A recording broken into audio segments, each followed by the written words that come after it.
Hey everyone, Guppy Girl here. This is going to be just a quick update of what's been happening in the new fish room after moving.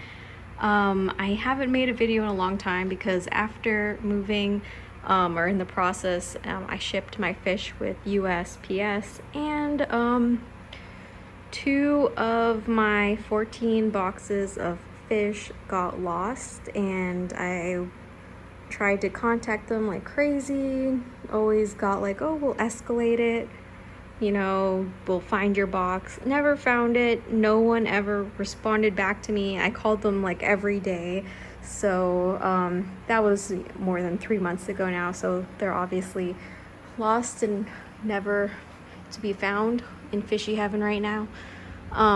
Yeah, so that's what happened, and I was just super discouraged after losing like a whole strain of guppies, which was my snakeskin yellow lace double sword tail guppies, and they were bred by a breeder who was going out of the hobby. I picked up the guppies from the store and got the last female and 3 males and yada yada yada. I was breeding them up and I lost them. So I lost them, USPS lost them, they're gone. So that was really, really discouraging to me.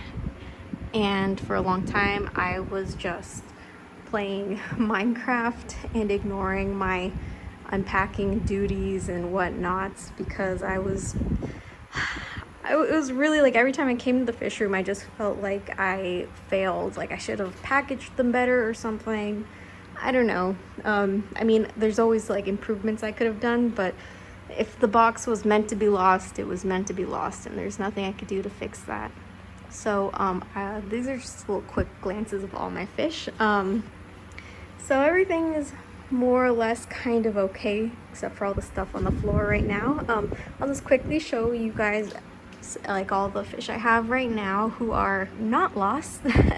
Anyways, moving on from that, this is my glass belly guppies. They came out of my Japan blue tank where I was like just selectively breeding them to be more blue and translucent, and then eventually we ended up with some of these guys. So half of these are normal yellow Japan blue fry, the more or less the older looking ones, and then the smaller ones should be all glass belly, but they still have some non-glass belly genes, and I don't exactly know how recessive that has to be for it to appear. This is also, sorry, my hair's blowing in the fan. This is also my deformed guppy tank. So you can see there's one female who's still alive. I think the other 2 that were deformed have passed. They're all adults, so probably of old age. Guppies don't live too long. This is my main female. Oh yeah, looking so good. If you can focus. Yeah, you can see there's a couple little black dots in her rear, or one black dot. Oh, you can see 2 eyes. So it looks like interesting. It also depends on how they're positioned in their eggs, but you can definitely see there's I can see 2 pairs of eyes. Those little black dots, you can see through her. And then we got all these little babies. Eventually I'll be selling some of these because I don't want to keep like a ton of glass belly, or I might give them away for free to like schools or something, because it's really interesting to see the anatomy of the fish. We'll definitely be doing a video about that, so you can see through the guppy, all the organs, the heart beating, everything. You need a really good, I guess, camera to look that close, but yeah, it's really interesting, guys, so I will be showing you that in another video. Then this is my mixed male guppy tank, and these are mostly my culls. So you can see there's some Japan blue with orange shoulder, like a stripe over the shoulder. Not what I particularly wanted. They are really nice looking, but yeah, not exactly what I want. Then there's a few of my older fry, no longer fry, juveniles of the mosaic magenta guppies I have. So the better ones would be this guy here, and this guy over here. Those would be the 2 better looking males, and then this one is actually also from that, so that one, and then there's another one that's more has less black in the body. Yeah, so we have those. I don't know what I'm gonna do with these males yet. I was kind of waiting to see how the magenta fry ended up turning up before I threw them back in the colony. I'm happy with 2 of them, although they don't quite show the magenta gene quite yet. I'll go to their tank next. Just move this out of the way. Oh, and I don't know if you're like me, but I keep my my duckweed in case I accidentally grab a fish when I'm scooping out the duckweed. So that's just there chilling until I can throw it out or dry it, because I dry out my duckweed like a crazy person. So this is the magenta mosaic guppies I got back in December of 2021. And you can see they're more, I guess, violet colored than magenta, but you really need to get the light in the right, to hit them in the right way. Otherwise, they basically look like kind of orange fish. So that one, yeah, see, this one kind of looks, let me see. Anyways, I did make a video about these guys. And again, it doesn't help that they're under like yellow light. They definitely need more blue in the light, which is why I've been using this, what was that, night crew, a night crew light right here, just to show off these guys so I can see their color better. But yeah, even then, it's really hard to see, and the fry don't have too much of the magenta color on them, so we'll see what happens with them. This is definitely like a more research would need to be done on these guppies. And then we have a bunch of plant grow out tanks. There is one guppy male. Oh yeah, that guy. Yeah, so he was in my well, I left for about a week to go back home and see my parents, and I had accidentally scooped him up with my duckweed, and he was just sitting in a bucket with duckweed and very little water for weeks. And so I decided to empty it out. It wasn't originally this container, it was like a white container, and then I realized I should probably put it in a clear container. And then I found him.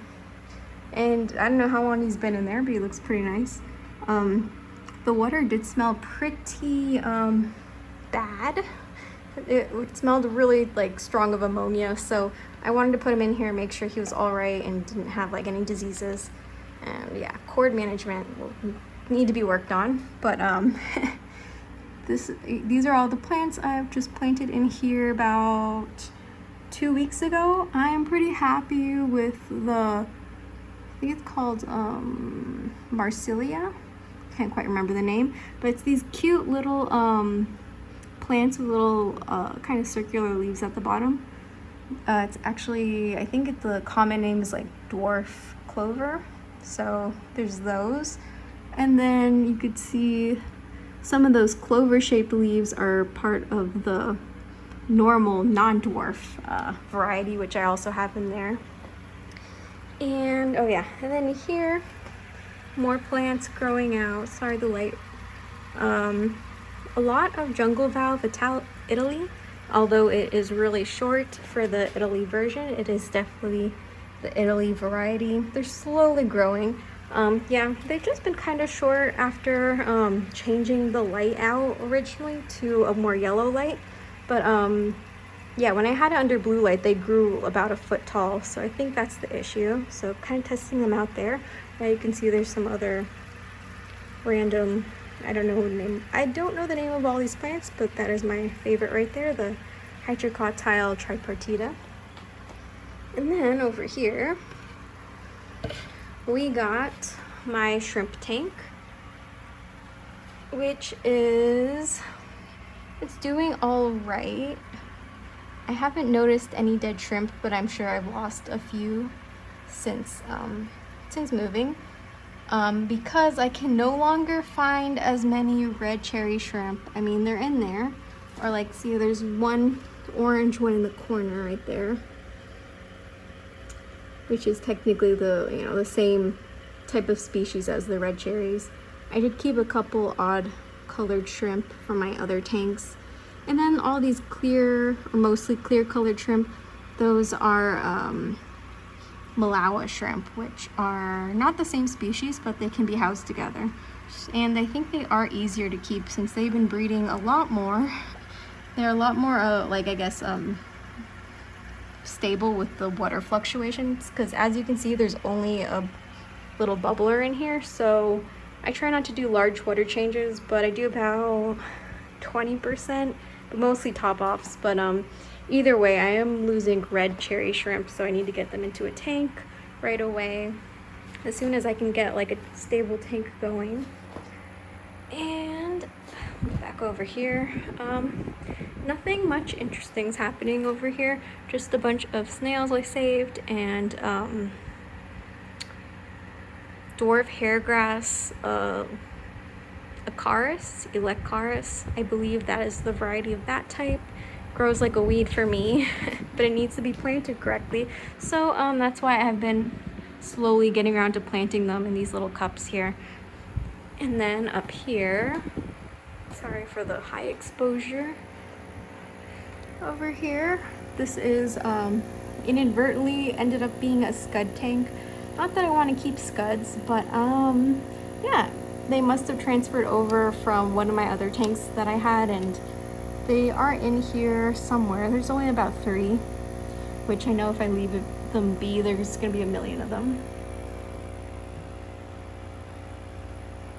But in this tank, it's just hydrocotyle tripartita. I was growing it out to sell to bring to basically my local fish club auction.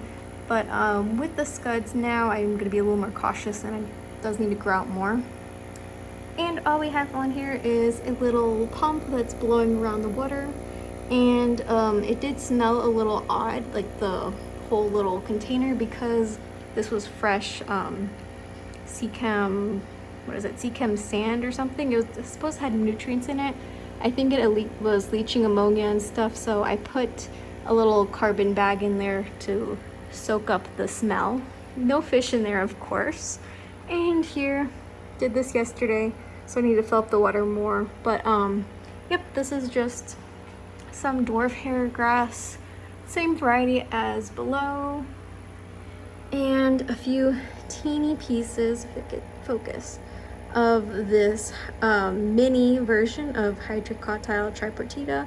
I haven't seen this on the market, but it came in a tank that I basically bought off of someone who is leaving the hobby, so I want to save it. It's pretty sparse right now, but I am sure it'll come back. Anyways, those leaves are super tiny. Let's see, we've got more plants that need to be put away, mess, tanks that I have projects for, but I haven't quite gone around to fixing those. And basically my little projects that, you know, the funniest thing is, like, I lost the fish, but out of all the things, like, these actually made it through shipping. And these are just my little cups of terrarium plants or aquarium plants that I have been converting over. I have not kept up with some of them, so they are a little dry, but obviously this one is like the best. There's the most green action happening in this one. If I can open it, come on, one-handed.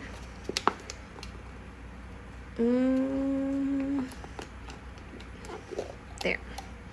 Anyways, you can see it's kind of bending towards the light, but this is just some Monte Carlo. I should probably learn the real name of this plant.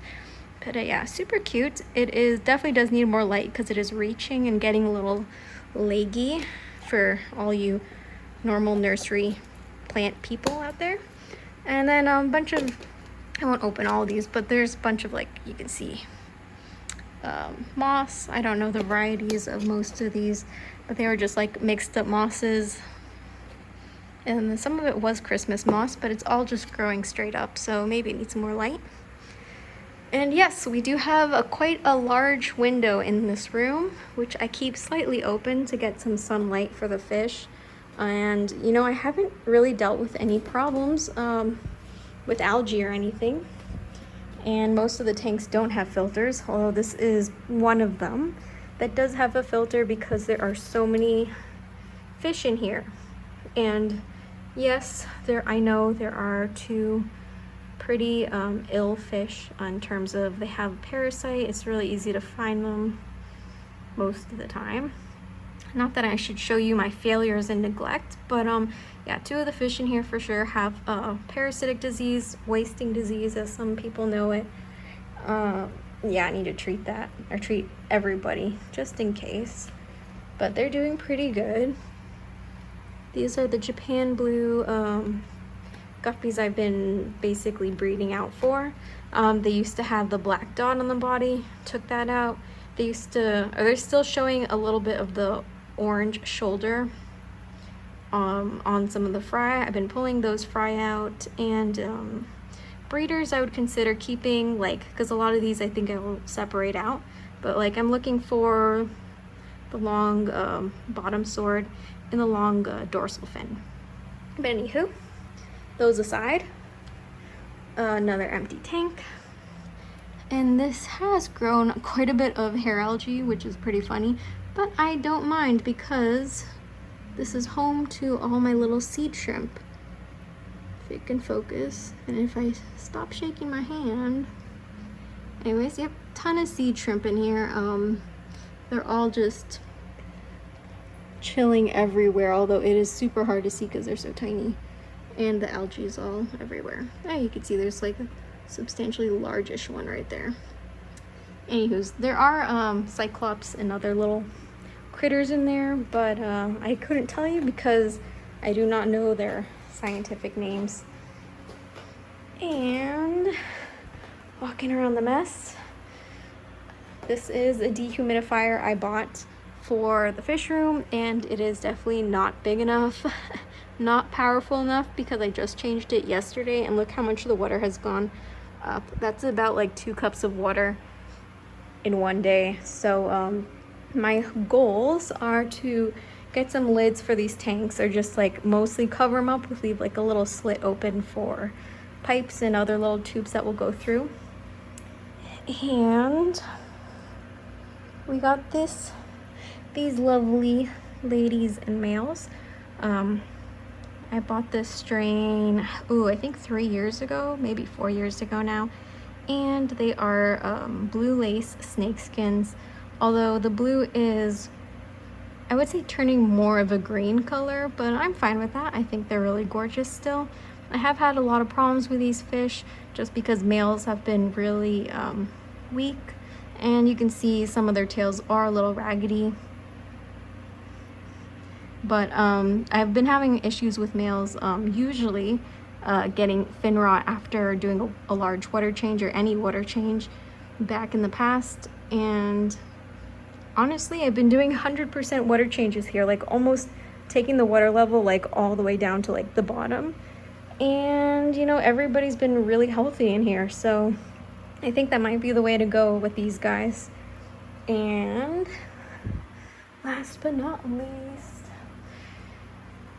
we have I've been working on this one, my new fallen pot tank, and I know it does not look pretty, and it looks pretty nasty, I should say, because look at all that mold growing on the wood. And there are, let me see, I can find them. Oh yeah, look at that. Look at that. Look at all those little wormies. I am not concerned about this, guys. Oh yeah, look, we've got a little thing on the glass right there. Another, maybe that's a piece of poop on the glass. Water stains on the glass. Oh yeah, there's a ton of worms in the substrate too. These are all just detritus worms. I'm not too worried about them. They'll all basically go under the gravel when I put the fish in, and they're just part of the ecosystem. Of course, the mold and stuff, I will be waiting for that to go away on its own. I might remove some of that, but honestly it looks a lot less than it was yesterday, so it's slowly going down. And I do need to bring up the water level, and you can see more moldy wood. I'm really not concerned about any of these things being super sterile, because once you get the tank all balanced out, everything basically finds an equilibrium. All the bad stuff gets eaten or, you know, turned back into mold, and then you're ready to add fish. But until then, definitely not fish ready.